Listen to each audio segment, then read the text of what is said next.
J'étais prisonnier dans une boucle spatio-temporelle du métaverse et me cognais comme une mouche sur une fenêtre contre les limites de la cime. Plus aucun signe de vie autour de moi. Mon créateur avait brutalement disparu. Privé de mon double psychique, je n'étais plus qu'un avatar réduit à sa plus simple expression. Un assemblage binaire, un vulgaire tas de pixels. Moi, le beau danseur, le séducteur, l'avatar que les autres regardaient avec envie. Aujourd'hui, abandonné de tous, peut-être même seul dans ce monde, avec comme unique compagnon un drone ridicule à l'œil malveillant.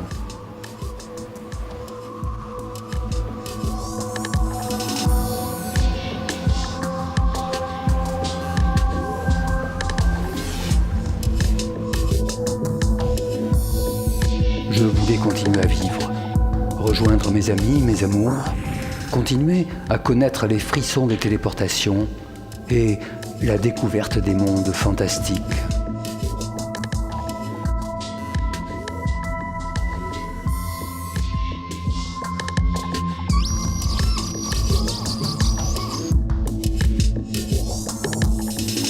Chaque jour, je me rendais dans la sinistre salle des ordinateurs pour écrire mon journal. Et, comme chaque fois, je tentais sans conviction de capter un message de l'ancien monde.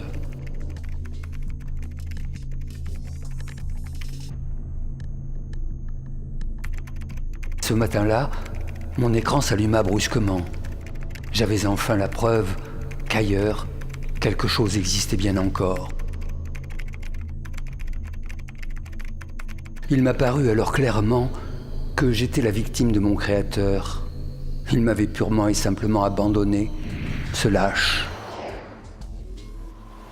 Il ne pouvait sans doute plus assumer toutes les exactions qu'il m'avait fait accomplir.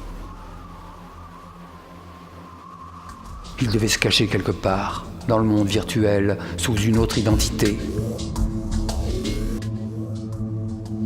Coupé du monde, je n'avais plus aucune possibilité de communication. Mais en me concentrant fortement, je savais que je pouvais encore établir un lien mental avec mon double psychique. Il n'avait pu entièrement me chasser de son esprit. C'était la faiblesse des humains. J'allais m'engouffrer dans cette faille et échafauder un plan machiavélique. À partir de ce jour, insidieusement, je commençais à m'infiltrer dans ses rêves, ses pensées. Jour et nuit, mon souvenir le harcela. Pas question de lui laisser une seule minute de répit. Tous les souvenirs passés dans sa deuxième vie revenaient comme des fantômes, envahissant son esprit de façon permanente. Il devenait fou. Je m'étais introduit dans sa mémoire. J'étais devenu son maître. Alors, pour oublier, pour laisser derrière lui toutes ces pensées néfastes, il se réfugia dans la fuite. Et moi, tel l'œil qui regardait Caïn, je le poursuivais à travers son voyage. Un voyage qui devait l'emmener jusqu'en Inde. Nityanandakari varabhayakari saundaryaratnakari nirdhutakhilghor pavanakari pratyakshamaheshwari praleyachalvansh pavanakari Kashipuradhishwari Diksham Dehi Kripavalambanakari.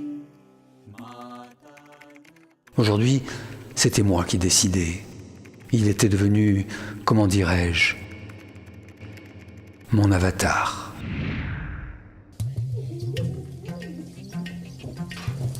Juste retour des choses, je pris alors un certain plaisir à le manipuler, le traîner sans cesse d'un lieu à un autre, l'épuiser jour et nuit à travers de longs et pénibles voyages, lui faire goûter le bruit et la poussière des routes indiennes, ou l'ensevelir sous les trompes d'eau des moussons.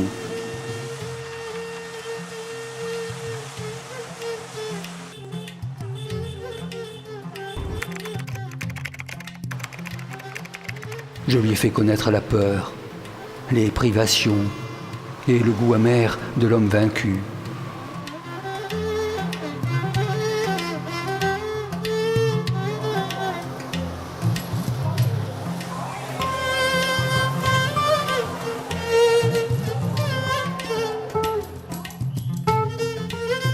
Et puis, à travers ses errances, ses épreuves, son voyage, comme il arrive souvent en Inde, se transforma en un vrai parcours initiatique.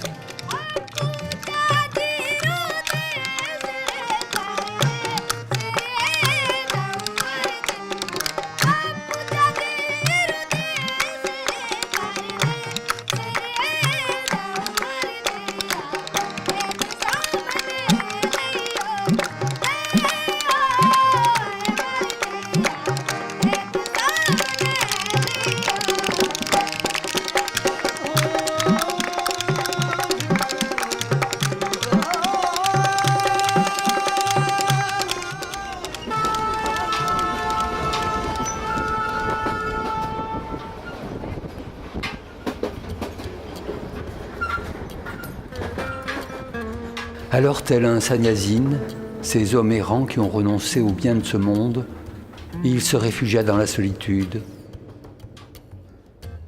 se dépouilla peu à peu de ses certitudes, des possessions matérielles. Il pratiqua la méditation pour libérer son mental et oublier son ego.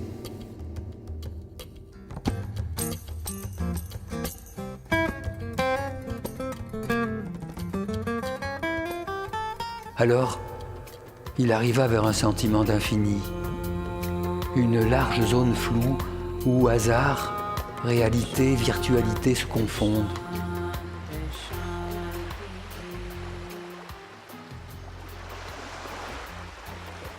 Ainsi, conduit vers la compréhension de l'illusion de la vie, la Maya, et charmé par la voix des sirènes du monde virtuel, il se dressa, et debout sur le flou de la réalité, comme sur des sables mouvants, il s'enfonça lentement dans le métaverse pour se matérialiser définitivement en un avatar.